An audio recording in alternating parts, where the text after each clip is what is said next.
of economics का next topic scope of economics अर्थशास्त्र का खेतर। तो आप टॉपिक को स्टार्ट करने पहला सब तो पहला जानने की कोशिश करेंगे कि खेतर की होगा। तो जो खेतर होता है किसी भी चीज की कितों तक पहुंच है उस चीज को उसका खेतर कहते हैं। जिन्हें एग्जांपल के तौर पे पंजाबी बोली है ਉਹਦਾ ਏਰੀਆ ਕਿੱਥੋਂ ਤੱਕ ਹੈ ਜਿੱਥੋਂ ਤੱਕ ਪੰਜਾਬੀ ਬੋਲਣ ਵਾਲੇ ਲੋਕ ਨੇ, ਜਿੱਥੋਂ ਤੱਕ ਪੰਜਾਬੀ ਬੋਲਣ ਵਾਲੇ ਲੋਕਾਂ ਦੀ ਪਹੁੰਚ ਹੈ ਉਸ ਥਾਂ ਤੱਕ ਆਪਾਂ ਕਹਿ ਸਕਦੇ ਹਾਂ ਕਿ ਪੰਜਾਬੀ ਬੋਲੀ ਦਾ ਖੇਤਰ ਹੈਗਾ। ਸੇਮ ਹੀ ਅਰਥ ਸ਼ਾਸਤਰ ਦਾ ਇਕਨੋਮਿਕਸ ਦਾ ਜਿਹੜਾ ਖੇਤਰ ਹੈਗਾ ਜਿੱਥੋਂ ਤੱਕ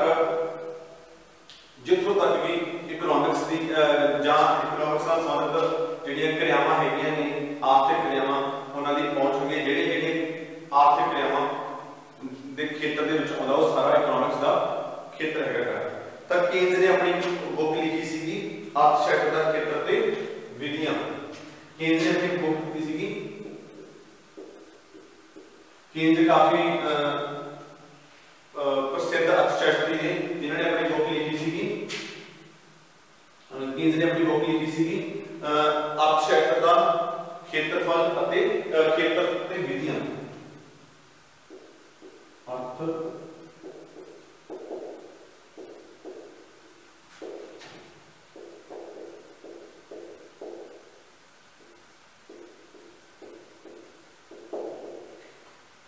ठीक है जी, जिहदे विच हुणे जिहड़ा इकोनॉमिक्स दा खेतर हैगा उहनूं तीन भागां दे विच डिफाइन करन दी कोशिश कीती है। तो कहंदा कि जिहड़ा इकोनॉमिक्स दा खेत्रफल है उहनूं आपां तीन हिस्सिਆਂ 'ਚ वंड सकदे हां। पहला जिहड़ा अर्थशास्त्र दा तीन भागां दे डिवाइड कीता उहने। फर्स्ट हैगा अर्थशास्त्र दी विषय सामग्री, पहला हैगा अर्थशास्त्र दी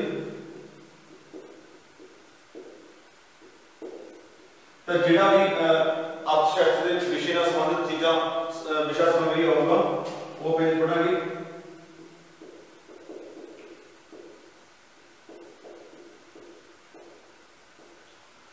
उस तो बाद सवाल अर्थशास्त्र का सवाल किवें करना,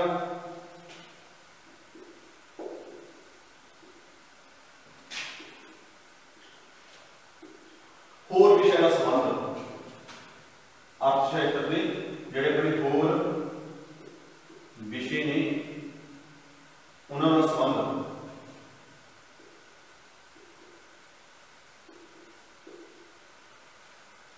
तो जिहड़ा हैगा सवाल ये मैं नेक्स्ट लेक्चर दे विच पढ़ांगे। जिहड़ा होर विषय का संबंध है वो आप नेक्स्ट उस तो नेक्स्ट लेक्चर पढ़ांगे। तो अज आप स्टार्ट करांगे अर्थशास्त्र का जिहड़ा खेतर हैगा इहदे विचों जिहड़ा फर्स्ट टॉपिक हैगा अपना विषय सामग्री ਉਹਨੂੰ ਆਪਾਂ ਸਮਝਣ ਦੀ ਕੋਸ਼ਿਸ਼ ਕਰਾਂਗੇ। ਜਿਵੇਂ ਆਪਣੇ ਜਿਹੜੇ ਹੈਗੇ ਨੇ ਅਰਥਸ਼ਾਸਤਰੀ ਰਹੇ ਨੇ ਉਵੇਂ ਉਹਨਾਂ ਨੇ ਖੇਤਰਫਲ ਨੂੰ ਵਧਾਇਆ। ਆਪਾਂ ਜੇ ਥੋੜਾ ਜਿਹਾ ਦੇਖੀਏ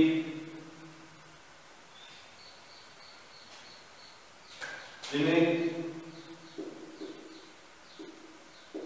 ਜਿਹੜਾ ਅਰਸਤੂ ਸੀਗਾ ਉਸਨੇ ਜਿਹੜਾ ਇਕਨੋਮਿਕਸ ਦਾ ਖੇਤਰ ਹੈਗਾ ਉਹਨੂੰ ਸਿਰਫ ਘਰੇਲੂ ਪ੍ਰਬੰਧ ਤੱਕ ਹੀ ਰੱਖਿਆ।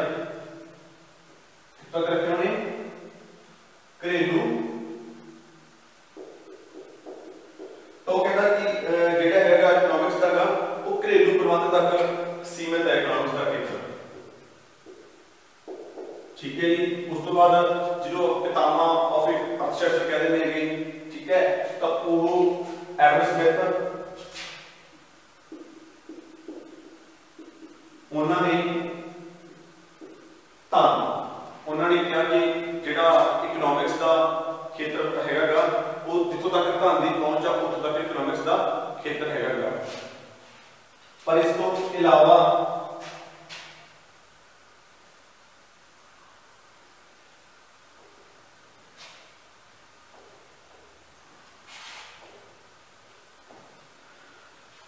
उस तो बाद डॉक्टर मार्शल ने जिहड़ा इकोनॉमिक्स के खेतर कि भौतिक कल्याण तक संबंधित है। किस तक? भौतिक कल्याण तक। जिहड़ियां भौतिक वस्तु किहड़ियां होंदियां ने जिन्हां नूं असीं टच कर सकते हैं या देख सकते हैं, छू सकते हैं। तो डॉक्टर मार्शल ने जिहड़ा इकोनॉमिक्स के खेतर नूं होर वधा के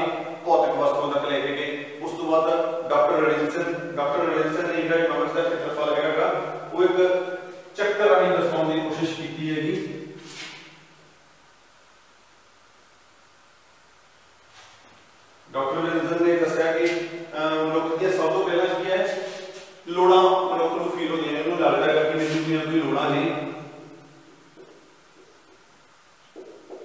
जो लोड़ा पैदा होंदियां ने तो उस तो बाद फिर वो जतन करता है लोड़ा पूरा करने वास्ते।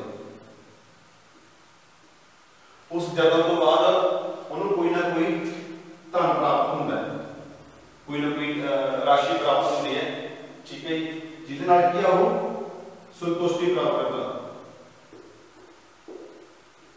संतुष्टि प्राप्त करता है। संतुष्टि के बाद फिर नवी लोड़ पैदा होती है। तो कहता है कि इस तरह एक चक्कर चलता रहता है। इस जिहड़ा एक चक्कर है, आर्थिक चक्कर है, इसनूं कहता कि जिहड़ा खेतर है सको अर्थशास्त्र है। उस तो बाद जे आपां गल करिए चैपमैन या मोल्डिंग, उन्होंने कहा कि जिहड़ा अर्थशास्त्र का खेतर है वो अलग अलग आर्थिक क्रियावां का संबंध है, किहड़ियां क्रियावां नाल आर्थिक क्रियावां ने उन्होंने जिहड़ा अर्थशास्त्र का खेतर है वो क्रियावां दे डिफाइन करने की कोशिश की है।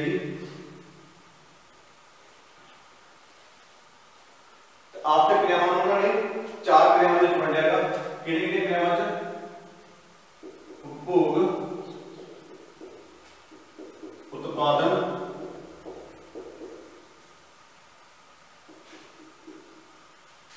हुण जे आपां उपभोग की गल करिए पहला तो उपभोग दे विच की कुछ आ जाता है, हर वो क्रिया जिहदे मनुख अपनी खुद की जिहड़ियां भी वस्तुआं उपभोग किहड़ी क्रिया मनुख वस्तुआं सेवावां नूं अपनी खुद की संतुष्टि के लिए जो यूज करता उन्होंने आपां उपभोग कहने हैं। मनुख जो कोई भी वस्तु नूं अपनी खुद की संतुष्टि के लिए यूज करता है उन्होंने की कहने आपां उपभोग। तो कहता कि जिहड़ा उपभोग है वो बड़िया सारिया क्रियावां नूं जन्म दिंदा है। इहदे तो कितने सारे लॉ निकलते हैं, जिवें मंग दा लॉ, मंग दा लॉ किहड़ा जिहड़ा दसदा सानूं जिवें जिवें प्राइस वाधे ने तो मंग घटती है, जो प्राइस घटते हैं तो मंग बढ़ती है। या उस तो बाद जिहड़ा लॉ ऑफ यूटिलिटी जिहड़ी है उहदे च की कहते हैं कि जिवें जिवें कोई वस्तु आपां ज़्यादा वरतदे रहंदे हैगे तो उस वस्तु की जिहड़ी आपां नूं उहदी प्राप्ति एक तुष्टिपन प्राप्त होना होंदा वो घट जाता है। क्लीयर। तो उस तो बाद अगे अपने को आ जाएगा उत्पादन। उत्पादन की चीज है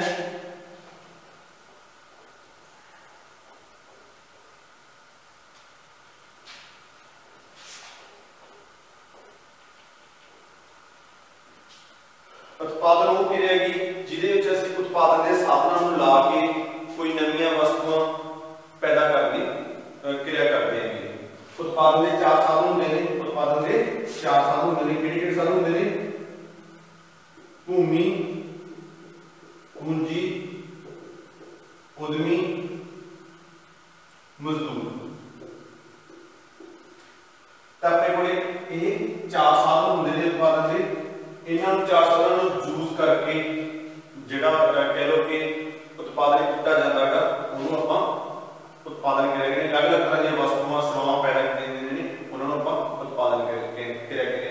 इहदे विच भी अलग अलग वस्तुओं का कीमत निर्धारण करना ये सारा कुछ की है उत्पादन क्रियावां जिहड़ियां सारियां आ जांदियां ने तो वो इकोनॉमिक्स के खेत्र से अंडर आ जांदियां। नैक्सट अपने को हैगा वटांदरा।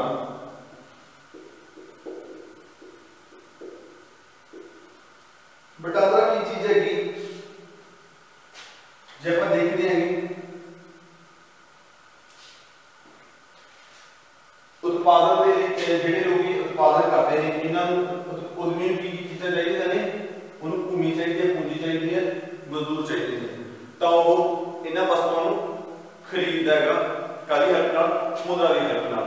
फिर एक वस्तु प्रोड्यूस करके उन्हां वस्तुओं को बाजार दे विच बेचदा है उपभोग दे लई। तो इत्थे जिहड़ा वटांदरा हुंदा है किसी दर नाल निर्धारित होंदा उस दर को की कहेगी वटांदरा कहेगी। ठीक है जी, क्योंकि एक मजदूर को खरीदा कंपनी ने तो किसी ना किसी मजदूरी निर्धारित की सेवावां लईआं तो उहदे लई कोई ना कोई उहनूं पे करना पैना मजदूर को। कौन करूगा? उद्यमी करूगा। सेम ही जिहड़े उपभोग लई वस्तुआं खरीददे ने उन्हां नूं भी वस्तुआं खरीदणीआं पैंदियां ने तो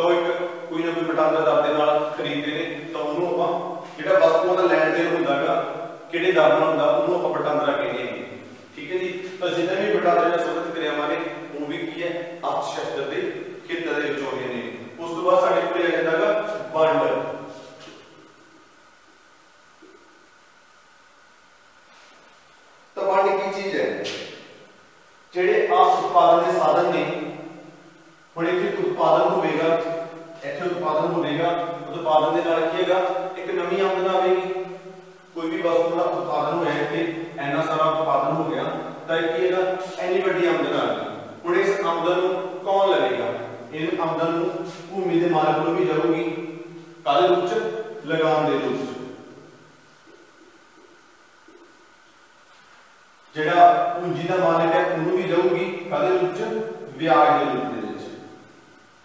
जिहड़ा उद्यमी है उन्होंने भी जाऊगी काले रूप च लाभ के रूप दे। जिहड़ा मजदूर है उन्होंने भी जाऊगी मजदूरी के रूप में। क्लियर? तो हुण जिहड़ी ये वाली वंड है कि जो कितना कुछ लगान च जाना, कितना कुछ ब्याज च जाना, कितना कुछ लाभ च जाना, कितना कुछ मजदूरी च जाना, उन्होंने वंड कहते हैं। ते जिन्नियां भी वंड नाल उत्पादन दे विच जिन्नियां भी वंड नाल संबंधित क्रियावां ने किते भी उत्पादन होंदा है तो किवें दी वंड हो रही है तो वो भी की हैगा अर्थशास्त्र दे खेतर च आउंदा है। बेसिकली जिहड़ा लाभ दा हिस्सा है ज्यादा होंदा है, मजदूरां जाने वाले हिस्से घट होंदे ने। क्लियर? साधारण हालत विच ठीक है जी। उस तो बाद आपां देखते हैं कि अगे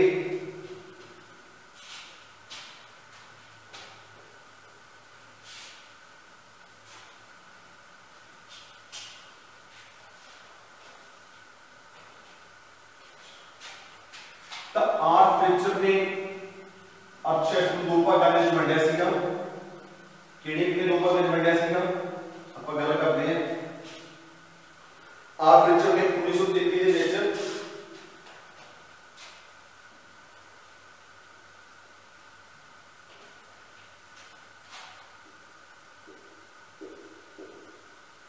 फ्रिचर ने 1933 दे विच अर्थशास्त्र को दो भागों में डिवाइड किया सीगा। किहड़े भागों में डिवाइड किया सीगा?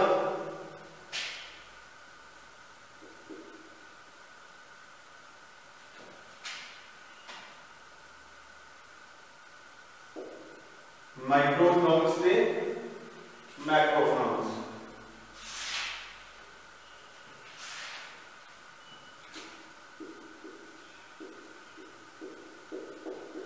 व्यक्तिगत अर्थशास्त्र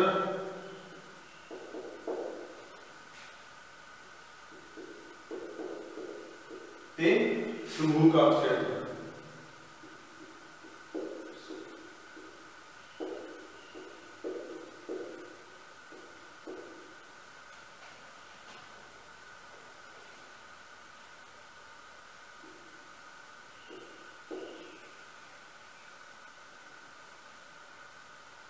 ठीक है तो इन्होंने दो भागों में वंडिया सीगा। क्लियर? तो जी माइक्रो इकोनॉमिक्स हैगी उहदे विच हैगी तो उहदे विच आपां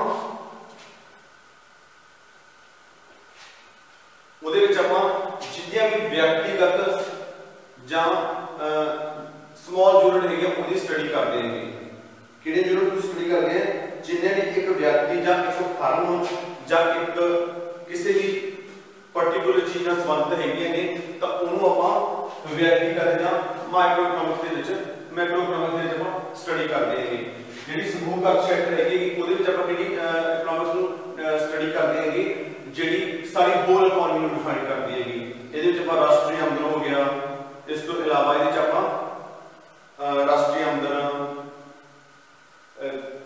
जनरल जिहड़ा एक नैशनल लैवल ते कीमत पत्र हुंदा है उस तो बाद मजदूर जिहड़ा मजदूरी पत्र हैगा जां रोजगार पत्र किवें दा हैगा, उत्पादन पत्र किवें दा हैगा, तो वो चीज़ां आपां इहदे विच स्टडी करदे हैं।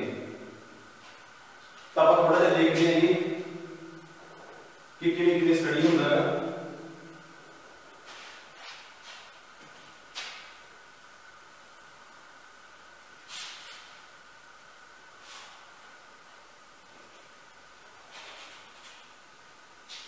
तो आप देखते हैं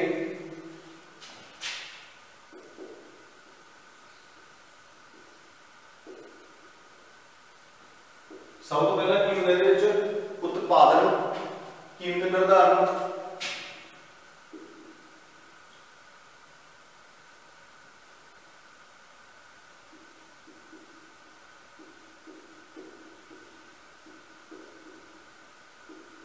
जिन्ने भी उत्पादन ਨਾਲ ਸੰਬੰਧਿਤ ਨੇ ਆਪਾਂ ਪਹਿਲਾਂ ਸਟੱਡੀ ਕਰਕੇ ਹਟੇ ਹੈਗੇ जिन्ने भी उत्पादन ਨਾਲ ਸੰਬੰਧਿਤ ਹੈਗੇ ਨੇ ਉਸ ਤੋਂ ਬਾਅਦ ਆ ਗਿਆ ਸਾਧਨ ਜਿਹੜੇ ਸਾਧਨ ਹੈਗੇ ਨੇ ਉਹਨਾਂ ਦਾ ਕੀਮਤ ਨਿਰਧਾਰਨ ਉਸ ਤੋਂ ਬਾਅਦ ਕਲਿਆਣ ਆਰਥਿਕ ਕਲਿਆਣ ਕਿਹੜਾ ਕਲਿਆਣ ਆਰਥਿਕ ਕਲਿਆਣ ਤਾਂ ਇਹਦੇ ਵਿੱਚ ਆਪਾਂ ਕੀ ਸਟੱਡੀ ਕਰਦੇ ਹੈਗੇ पहला उत्पादन का कीमत निर्धारण ਜਿਹੜਾ उत्पादन हो गया ਉਹਦਾ कीमत निर्धारण ਕਿਵੇਂ ਹੋਣਾਗਾ ਉਹ ਚੀਜ਼ ਨੂੰ ਸਟੱਡੀ ਕਰਦੇ ਹੈਗੇ ਇਹਦੇ ਵਿੱਚ ਕਿਵੇਂ ਸਟੱਡੀ ਹੁੰਦੀ ਕੀ ਸਟੱਡੀ ਹੁੰਦਾਗਾ ਇੱਕ ਤਾਂ ਸਭ ਤੋਂ ਪਹਿਲਾਂ ਆ ਜਾਂਦਾਗਾ ਮੰਗ ਦਾ ਸਿਧਾਂਤ ਮੰਗ ਦਾ ਸਿਧਾਂਤ ਸਾਨੂੰ ਕੀ ਦੱਸਦਾਗਾ ਕਿ ਜਿਵੇਂ ਪ੍ਰਾਈਸ ਵਧੇ ਤਾਂ ਕੀਮਤਾਂ घट जांदियां ने जे प्राइस घटे ते कीमतां वध जांदियां ने होर गल्लां समान रहणगे ठीक है जी उस तो बाद की हैगा उत्पादकता दा सुधार हो गया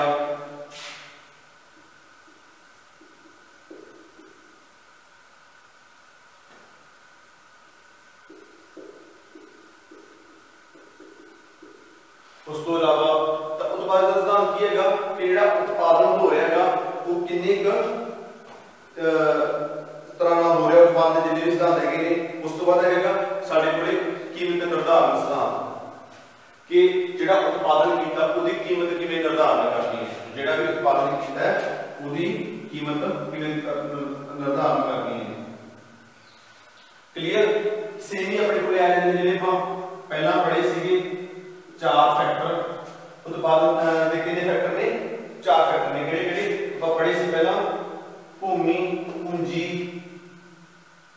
मजदूर ते उद्यमी ठीक है उन्होंने अगे किवें हिस्सा वंडिया जांदा दा किहड़े ने भूमि पूंजी मजदूर उस तो इलावा उद्यमी ते जिहड़े चार हैगे ने फैक्टर इन्हां दा अगे इन्हां नूं किवें हिस्सा मिल जांदागा वो चीज़ आपां इस स्टडी करदे हां उस तो इलावा अपने कोल आर्थिक ज्ञान ਜਿਹੜੀਆਂ ਕਿਰਿਆਵਾਂ ਹੋ ਰਹੀਆਂ ਨੇ ਆਰਥਿਕ ਉਤਪਾਦਨ ਕੀਤਾ ਜਾ ਰਿਹਾ ਹੈਗਾ ਸਾਧਨ ਕੀਮਤ ਨਿਰਧਾਰਨ ਹੋ ਰਿਹਾ ਹੈਗਾ ਤਾਂ ਇਹਨਾਂ ਨਾਲ ਜਿਹੜਾ ਸਮਾਜ ਦੀ ਜਿਹੜੀ ਭਲਾਈ ਹੈ ਕੁਝ ਕਿੰਨਾ ਕੁ ਵਾਧਾ ਹੋ ਰਿਹਾ ਹੈਗਾ ਜਿਹੜੀ ਆਮ ਮਨੁੱਖ ਹੈਗਾ ਉਹਦੀ ਭਲਾਈ 'ਚ ਵਾਧਾ ਹੋ ਰਿਹਾ ਹੈ ਕਿੰਨਾ ਕੁ ਹੋ ਰਿਹਾ ਹੈਗਾ ਤਾਂ ਉਹ ਚੀਜ਼ ਨੂੰ ਵੀ ਆਪਾਂ ਅਰਥਸ਼ਾਸਤਰ ਦੇ ਵਿੱਚ ਸਟੱਡੀ ਕਰਦੇ ਹਾਂ ठीक है जी तो लास्ट आप हो सकते देखते हैं मैक्रो इकोनॉमिक का समूह अर्थशास्त्र का कुछ की कुछ होता है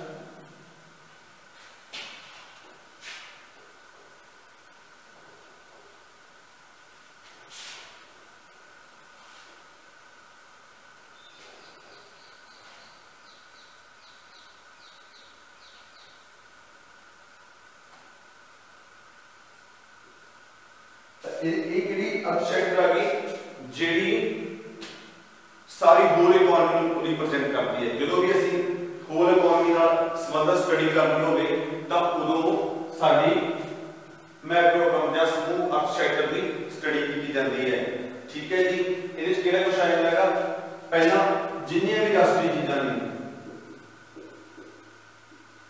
ਰਾਸ਼ਟਰੀ ਆਮਦਨ राष्ट्रीय उत्पाद ਜਾਂ रोजगार पद्धति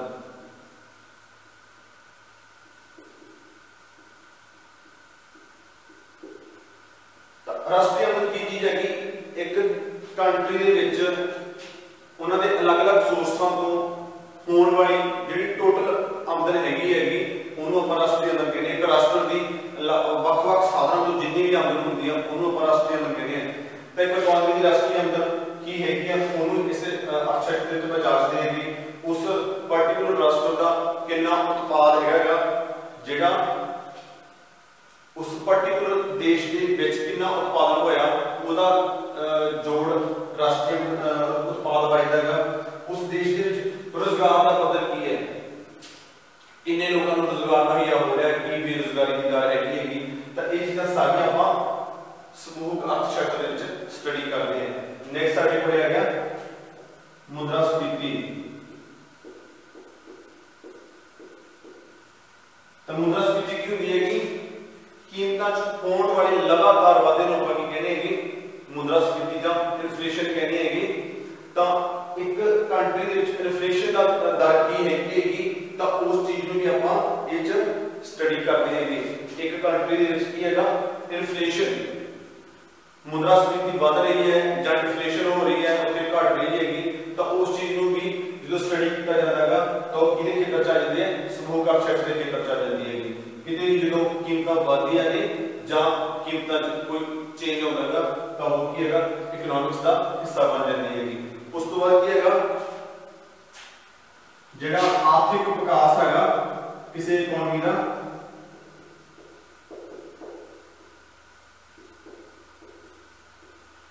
ਉਹ ਕਿਵੇਂ ਸਟੇਬਲ ਕਰਨਾਗਾ, ਕਿਵੇਂ ਉਹਨੂੰ ਗਤੀ ਪ੍ਰਦਾਨ ਕਰਨੀ ਹੈ, ਕਿੰਨੀ ਆਰਥਿਕ ਵਿਕਾਸ ਦੀ ਦਰ ਰੱਖਣੀ ਹੈਗੀ। ਇਸ ਚੀਜ਼ਾਂ ਦੀ ਜਦੋਂ ਵੀ ਟਰਮਸ ਆਉਂਦੀਆਂ ਨੇ ਤਾਂ ਉਹ ਆਪਾਂ ਇਸ ਸਮੂਹਕ ਅਰਥਸ਼ਾਸਤਰ ਸਟੱਡੀ ਕਰਦੇ ਹਾਂ। ਜਾਂ ਜਿਵੇਂ ਪ੍ਰਤੀ ਵਿਅਕਤੀ ਆਮਦਨ ਹੋਗੀ, ਪ੍ਰਤੀ ਵਿਅਕਤੀ ਆਮਦਨ ਮੀਨਸ ਇੱਕ ਹੋਲ ਇਕਨੋਮੀ ਦੇ ਐਵਰੇਜ ਆਮਦਨ ਕੀ ਹੈਗੀ ਤਾਂ ਉਹ ਵੀ ਸਾਡੀ ਰਾਸ਼ਟਰੀ ਆਮਦਨ ਨਿਕਲਦੀ ਹੈਗੀ।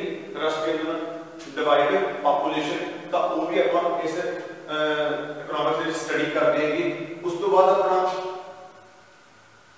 ਲਾਸਟ ਜਿਹੜਾ ਮੇਨ ਟੌਪਿਕ ਹੈਗਾ ਸਾਡੀ ਜਿਹੜੀ ਰਾਸ਼ਟਰੀ ਆਮਦਨ ਹੈਗੀ ਉਹਦੀ ਵੰਡ ਕਿਵੇਂ ਦੀ ਹੈ। ਜਿਹੜੀ ਰਾਸ਼ਟਰੀ ਆਮਦਨ ਹੈ ਉਹਦੀ ਵੰਡ ਕਿਵੇਂ ਦੀ ਹੈ। ਇੱਕ ਰਾਸ਼ਟਰ ਜਿਹੜਾ ਇੱਕ ਰਾਸ਼ਟਰ ਹੈਗਾ ਉਸ ਰਾਸ਼ਟਰ ਦੇ ਵਿੱਚ ਮਜ਼ਦੂਰਾਂ ਦਾ ਕੀ ਹਿੱਸਾ ਹੈਗਾ, ਉਸ ਰਾਸ਼ਟਰ ਦੇ ਵਿੱਚ ਜਿਹੜੇ ਉਦਮੀ ਲੋਕ ਨੇ ਉਹਨਾਂ ਨੂੰ ਕੀ ਹਿੱਸਾ ਪ੍ਰਾਪਤ ਹੋ ਰਿਹਾ ਹੈਗਾ, ਉਹ ਚੀਜ਼ਾਂ ਹੋ ਗਈਆਂ। ਉਸ ਤੋਂ ਇਲਾਵਾ ਜਿਹੜੇ ਹੈਗੇ ਨੇਗੇ ਲਗਾਨ ਕਿੰਨਾ ਜਾ ਰਿਹਾ ਹੈਗਾ, ਵਿਆਜ ਕਿੰਨਾ ਜਾ ਰਿਹਾ ਤਾਂ ਉਹ ਚੀਜ਼ਾਂ ਸਾਰੀਆਂ ਆਪਣੇ ਇਸ ਇਕਨੋਮਿਕ ਦੇ ਵਿੱਚ ਸਟੱਡੀ ਕਰਦੇ ਹਾਂ। ਤਾਂ ਇਸ ਕਰਕੇ ਬਸ ਜੇ ਆਪਾਂ ਹਿਸਾਬ ਲਾਈਏ ਤਾਂ ਵਿਸ਼ਾ ਸਮਗਰੀ ਦਾ ਆਪਾਂ ਆਈਡੀਆ ਲਾ ਸਕਦੇ ਹਾਂ ਕਿ ਜਿਹੜੀ ਸਾਡੀ ਇਕਨੋਮਿਕਸ ਹੈਗਾ ਉਹਦਾ ਕਾਫੀ ਵਾਸਟ ਵਿਸ਼ਾ ਸਮਗਰੀ ਹੈਗਾ। ਜਿੰਨੀਆਂ ਵੀ ਸਾਡੀਆਂ ਉਤਪਾਦਨ ਕਿਰਿਆਵਾਂ ਆ ਗਈਆਂ, ਸਾਡਾ ਡੇਲੀ ਮਾਰਨਿੰਗ ਤੋਂ ਲੈ ਕੇ ਜਦੋਂ ਅਸੀਂ ਮਾਰਨਿੰਗ ਉੱਠਦੇ ਹੈਗੇ ਤਾਂ ਪਹਿਲੀਆਂ ਚੀਜ਼ਾਂ ਜਿਹੜੀਆਂ ਅਸੀਂ ਬ੍ਰੇਕਫਾਸਟ ਦੇ ਵਿੱਚ ਲੈਂਦੇ ਹਾਂ ਉਹ ਤੋਂ ਲੈ ਕੇ ਸਾਡੇ ਰਾਤ ਦੇ ਪੈਰ ਤੱਕ ਜਿੰਨੀਆਂ ਵੀ ਅਸੀਂ ਕਿਰਿਆਵਾਂ ਕਰਦੇ ਨੇ ਉਹ ਸਾਰੀਆਂ ਦੇ ਵਿੱਚ ਕਿਤੇ ਨਾ ਕਿਤੇ ਆਮਦਨ ਜਾਂ ਸਾਡਾ ਉਪਭੋਗ ਚੱਲ ਰਿਹਾ ਹੁੰਦਾ ਹੈ। ਤਾਂ ਉਹਨਾਂ ਸਾਰੀਆਂ ਕਿਰਿਆਵਾਂ ਦੇ ਵਿੱਚ ਅਰਥਸ਼ਾਸਤਰ ਦੇ ਉਹ ਵਿਸ਼ਾ ਸਮਗਰੀ ਦੇ ਵਿੱਚ ਆਉਂਦੇ ਨੇ। ਤਾਂ ਇਸ ਕਰਕੇ ਆਪਾਂ ਮੰਨ ਸਕਦੇ ਹਾਂ ਕਿ ਵਿਸ਼ਾ ਸਮਗਰੀ ਨੂੰ ਹਿਸਾਬ ਹੈ ਕਿ ਇਕਨੋਮਿਕਸ ਦਾ ਜਿਹੜਾ ਏਰੀਆ ਉਹ ਬੜਾ ਵਾਸਟ ਆ। ਠੀਕ ਹੈ ਜੀ। ਤਾਂ ਨੈਕਸਟ ਲੈਕਚਰ ਦੇ ਵਿੱਚ ਆਪਾਂ ਕਰਾਂਗੇ economics the nature of economics ਤੇ ਉਸ ਤੋਂ ਬਾਅਦ ਆਪਾਂ ਦੇਖਾਂਗੇ ਜਿਹੜਾ ਇਕਨੋਮਿਕਸ ਦਾ ਹੈਗਾ ਹੋਰ ਜਿਹੜੇ ਵਿਸ਼ੇ ਉਹਨਾਂ ਨਾਲ ਕੀ ਸੰਬੰਧ ਹੈ। ਠੀਕ ਹੈ ਜੀ। Thank you.